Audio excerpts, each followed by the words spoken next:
was great to be within the leaders of manufacturing of Saudi Arabia and to be able to discuss with them and to participate in all the keynote speaking and discussing the advance of manufacturing in Saudi Arabia and worldwide as well.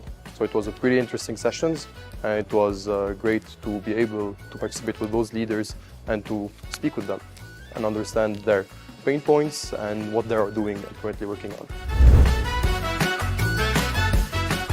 We had mainly leaders of the sectors of SOGI, so it was great.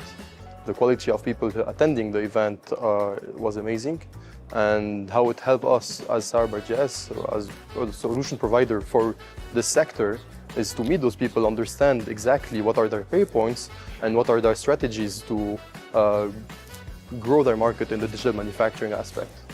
So it was pretty interesting to discuss with them.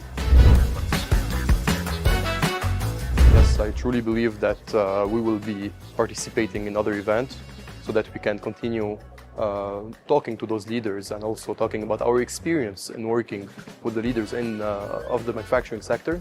So we will for sure be here next year and the other coming years.